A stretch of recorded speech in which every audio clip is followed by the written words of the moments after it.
All right, coming to you live from here. So we're going to go over our hands-on portion for teaching you how to properly use the MDIs and spacers and DPIs and nebulizers and another inspiratory flow device that I think is kind of underrated for respiratory use. So we're going to start off with MDIs and spacers. So with these, the main thing is that when you open them, they all have the amount of medicine that you use. And if there's some left, like this shows that there's none left, but you want to make sure that you don't use it because when you squeeze it, you want to make sure because one of these, neither one of these have anything in them. This one is also empty, but you can see that it still has a little bit more in with it. So they load these with propellant and medicine in them, so HFA. So what happens is when you use it, the reason why we want to use a spacer is because it comes out at 60 miles an hour. So even if people breathe in correctly, they breathe in correctly, most of it hits the back of the throat and they're not actually getting it in their lungs. So what we need to do is we need to slow it down and use a spacer in order for it to make that turn in the back of the throat and get it down into their lungs. The main thing with these is that you need to make sure that when you use it, we're not doing a double puff. We're doing one puff at a time, one puff at a time, one puff at a time. Because if you do the double puff, your first one you're getting medicine, but that propellant shoots the medicine forward. But that second one, the propellant is sitting right here and propellant shoots propellant forward, and you actually can cause bronchospasms rather than helping open up your airways. So with these spacers, there's a couple different kinds. This one can condense down and open it up, make it easier for transport. This one doesn't condense down, but it has a special little feature on it that when you breathe in, it makes a whistling sound. So the whistling sound is you do not want to hear the whistling sound, okay? So oxygen, air, medicine all takes the path of least resistance. And if you suck in real fast, it's kind of like the incentive spirometer. We want to do it nice and slow so it more uniformly opens up your lungs and the medicine goes throughout. If you do it really quickly, then it kind of goes to the lung tissue that's already open and it doesn't kind of evenly go throughout your lungs. So two different kinds here, they both work. Usually when you get ordered on a medicine like an inhaler, they don't really ever talk about spacers. The pharmacist doesn't really ever push them that I've noticed. You can get these on Amazon. Last time I checked, I saw them anywhere from $12 to $16 for this exact one here. Using this with a spacer, you can get up to 14 times more medicine in your lungs than using it directly in your mouth. So you have a patient that is not using it and you put it in your mouth and you're double puffing, and also you want to make sure that you shake it before every single puff. You can lose out up to 50% medication if you're not shaking it. You want to do it for at least 30 seconds, ideally for a minute, which I know it seems like forever, but so when you do it, you want to make sure you put it in your spacer, because you have patients that double puff, they don't use a spacer, and they're not shaking it in between. So how much medicine are they really actually getting? Probably not very much. So with this, we'll put it together, and what I usually like to do is for my first time meeting a patient, meeting you, I will like to squeeze it myself, and then the second time I'll kind of let you do it, but then on the count of 3, you're going to take a a deep breath, you're going to blow out, and then on 3, you're going to put your mouth on here and create a good seal, and on the count of 3, we're going to do 1, 2, 3. You're going to do that slow deep breath in. I'm going to click the button, and the medicine's going to go down into your lungs, okay? So, all right. So on the count of 3, you're going to blow out. So 1, 2, 3. Slow deep breath. And then we're going to shake it again in between times 4. So sometimes you do have those COPD patients that aren't able to do those big deep breaths, and they kind of do those choppy breaths. You can breathe in and out through this a couple times if you want to. The one caveat that I'll say is I don't want to confuse patients that are on DPIs medicines, because you absolutely cannot breathe in and out through this, which we'll talk about here in a little bit. But on here, if they want to, it is okay, but I kind of warn you with a caveat that if they do have a DPI, that you don't want to try to confuse them between both of them. The good thing about these is that it is kind of foolproof, so if you mistime it, or you breathe in too quickly, or you click it before you're able to breathe in, as long as you breathe in within 3 seconds of hitting the button, you can still get up to 90% of your medication. So if you're just kind of like 1, 2, and you're like, oh, and then as long as you take that slow deep breath in, within 3 seconds you can still get that medicine. So you can see why a simple little spacer that you think you just put in your mouth and you go puff puff, that reality, you're probably not getting very much medicine for the patient. So for the advantages are that it is, portable. Like I said, that it is nice and portable, but the biggest thing is that the dose estimation there's, like I said, those little caveats of breathing in and, not using your spacer can lower the amount of medicine you're actually getting. So, all right, so now we're going to move on to the dry powder inhalers, the DPIs, for the medication. Now these don't have any propellant in them. So you are the propellant. You sucking in, you need to suck in as hard as you can. So one of the biggest downsides of these are, especially for patients that do have COPD, like yourself, you're not able to create that flow. The patient needs to breathe in at least 60 liters per second in order to truly get the benefits and the medicine that's in here. These DPIs are loaded with little blisters that are inside, and all of these have some sort of clicking mechanism that lets you know that the blister is pierced, so you can go ahead and take that big deep breath in, which is confusing because with the MDIs, you wanted to do that slow, more steady deep breath in. With these, you want to get after it and you want to breathe in as quick as possible. But in order for you to know, these all have numbers on the sides of them to let you know how many are left in there.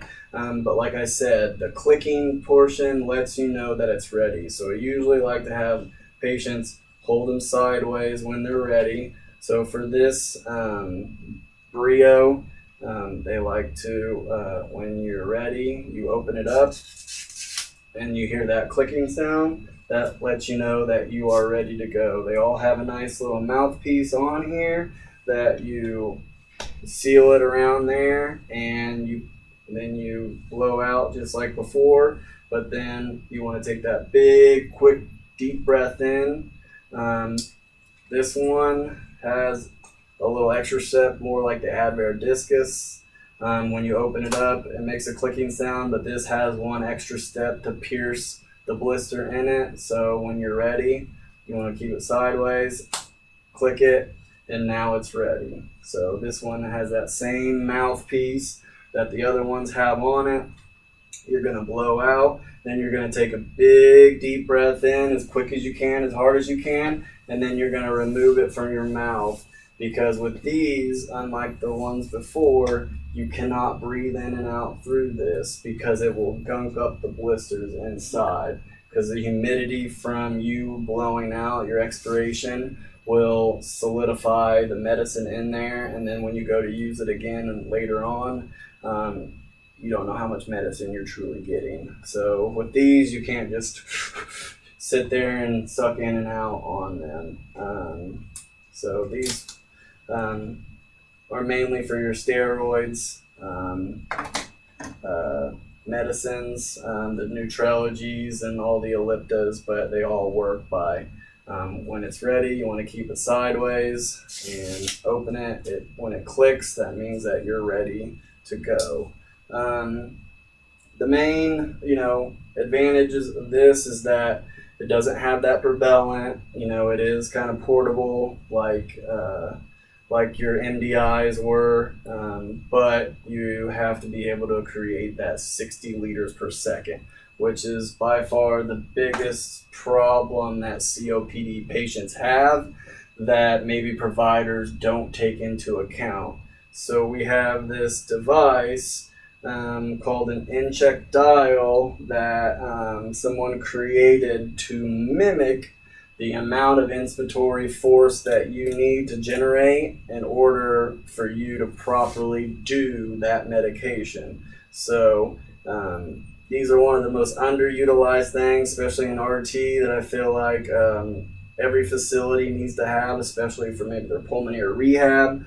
This, along with that CAT score that they were talking about during the PowerPoint, was the biggest predictor of readmission rates in COPD patients. The higher the CAT score and the lower the inspiratory force leads to the increased risk of having a hospital readmission rate. So it has all these different inhalers that kind of look like these on the side, and whatever the physician orders for the patient, there's a little arrow on top, and you just adjust it to whatever it is. And then there's a little orifice that spins inside there. And then on these, on the count of 3, the same thing as if you were doing the DPI. You suck in as hard as you can, and it measures how hard they can suck in to see if they can actually even do this. You need a minimum of 60 liters per second. But ideally you would like to have up to 90 to truly get those proper micron size, the size of the particles to get down into your lungs. So you can see why, we had a patient on an albuterol rescue inhaler. They're not using a spacer. They're not shaking it. They're breathing in quickly.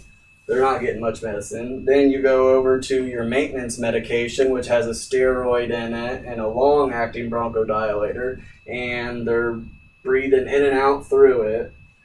They can't create enough force to get it in. Are you actually getting any medicine down into your lungs?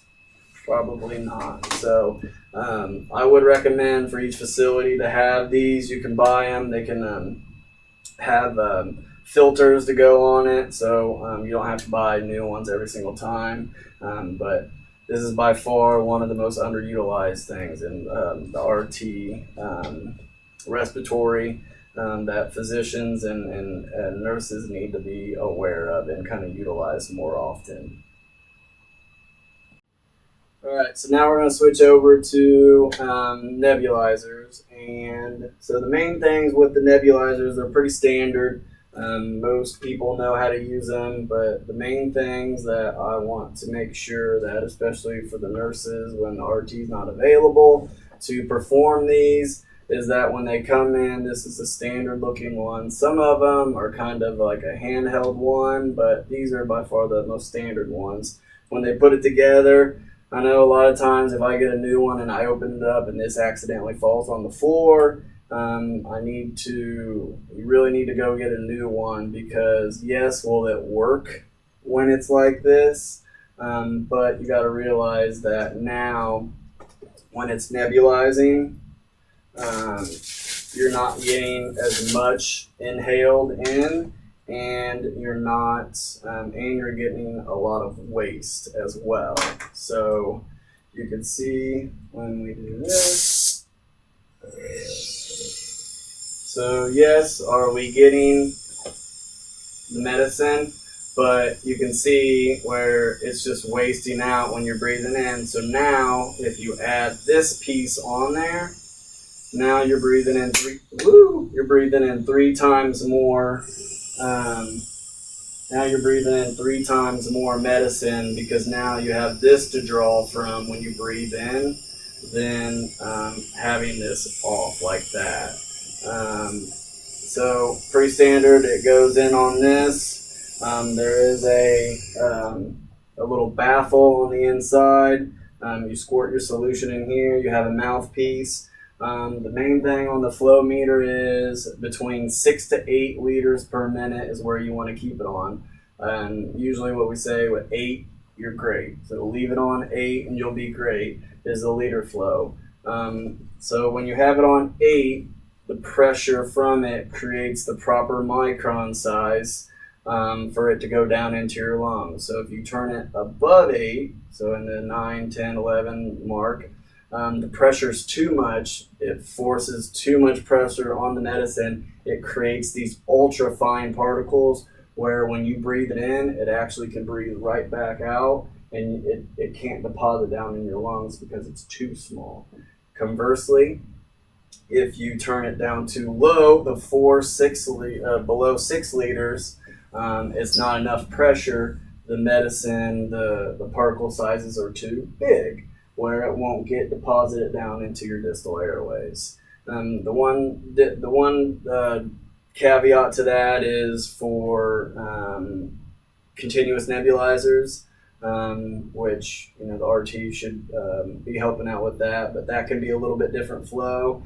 And if you have a patient, really croupy, barky, sealy cough, kiddo, and using racemic epi, I'll usually, instead of putting it on the 8, I'll put it more towards the 6 side. So because we want it to deposit a little bit higher, we want those particle sizes to be a little bit bigger to help out that patient.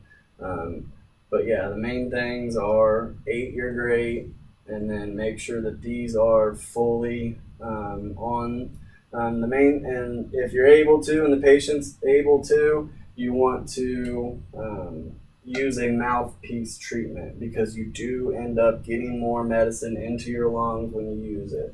So I know you got those patients that don't want to do it or all that stuff. There's definitely a time and a place for a mask, but if they're able to hold it, you want to use a mouthpiece treatment, because they do end up getting more medicine. So like a continuous nebulizer would be good for somebody. Having them hold a treatment for an hour is kind of unrealistic. And then, if we have like a little pedo kid, or if you have a patient that's ammonia levels too high or something, and they're just kind of out of it, having the mask on to where they still get it, or if they're too weak to hold it, the mask will work. You want to tell them to breathe in through their mouth and not their nose when they do it. But for the most part, if they're able to perform that mouth treatment, then it is better for them. The good thing is that this is really low IQity, really easy to use. Make sure that ours in a hospital, we have that 50 psi coming behind our pipes and our walls, so it only takes about 5 to 6 minutes for them to do a breathing treatment. So if you have a patient that's like, why does it's only 5 minutes in the hospital, but at home it takes 15 minutes. Well, their compressor, they only got about probably 2 psi coming, so it takes longer to do it, and that's totally normal. But it's really easy for every patient to do it. The downside is that it is harder to transport these. It's not as easy as just to have an inhaler in your pocket. Although with some of the newer pocket nebulizers that are coming out, they're getting smaller and smaller. Then here in the next 10, 15 years, I look for those to be more common. that people can kind of fit in their pocket. But for now, these are definitely good for the hospital setting. All right, so we have the last one here is the slow mist inhalers, the Respirmats that are newer, new-ish on the market. That because they are the slow mist inhaler, they come out slower. It takes the need for a spacer out of the equation and makes it a little bit more transport friendly. So all these have a cap that goes over. Then you have the little button to click to actuate it, but right now it's depressed, so it won't work. So you got to make sure when you, there's a little button on the side here, that when you press it, you spin it, you're going to hear that click that we talk about. So you see that popped out, the button popped out, and now it's ready to go. One of the downsides of this is it is kind of hard to hold it and spin it, and then when the canister inside is empty, taking it apart and putting a new one in is kind of a pain. So if you have somebody that is weak or arthritic hands, you're definitely going to need some help. But it is a little more transport friendly because you don't need the spacer. So now we're going back to the blowing out, breathe on 1, 2, 3, and now you're doing that slow, deep breath in that we do with the NDIs because it does come out nice and slow for you. So you'll do the same thing on the count of 3. You'll do the 1, 2, 3, and it'll blow out. So you can see how much, I don't know if you can see it on there or not, but we'll try it again, and I don't know if you can see on there. I don't know. You can see the difference between 1, 2, 3, how fast this one comes out compared to this one. So, but the downside is it is hard to turn it, and since these are newer technologies, they typically are more expensive for the patient because, like I said, they are newer on the market. Make sure when you're turning it if you need to get some leverage on it, that you're not pressing this button while you're turning it because you can waste a dose. But yep, you're doing a slow, deep breath in and depending on 1 to 2 puffs according to what the doctor prescribed you on. But this one, yep, not as much to talk about. So just kind of a recap on everything. You can see why, just a tiny little inhaler has a lot of little nuances that if you're not doing it correctly, you're not getting your medicine. So if you're not shaking it, you're missing out on 50% of medication. If you're not using your spacer, you're missing out on, you can get 14 times more medicine when you're using it with the spacer. It comes out at 60 miles an hour. I know exactly how to breathe in, and I still can't breathe in that quickly in order to get it down into your lungs.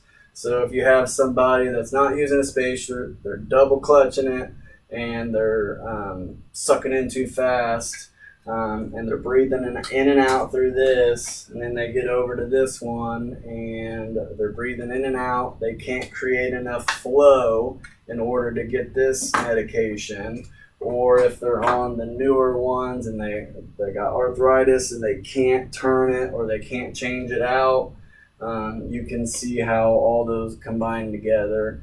Patient doesn't get actual medicine that they need, which could be, a readmission rate could have been prevented if they're actually educated or able to perform the medication that they're prescribed. So, lean on your RTs and call them if you ever have any questions, but I hope to empower you, especially the nurses, on if they ask you a question that you're able to tell them all these little these numbers, because the COPD patients are a lot of times they're real stubborn and they're like, I don't need no spacer, I've been doing it this way my entire life. Well, you've been admitted like 2 or 3 times last year, so maybe your way's not working, but telling them like not just to use the spacer because it's better for you, but actually, physiology telling them why a spacer is needed, because it comes out so fast that we need to slow it down, and just kind of walk through that with them in their breathing journey. But hopefully all this helps, and if you have any questions, Kara is basically an RT now there, so just ask her really tough questions. Thanks.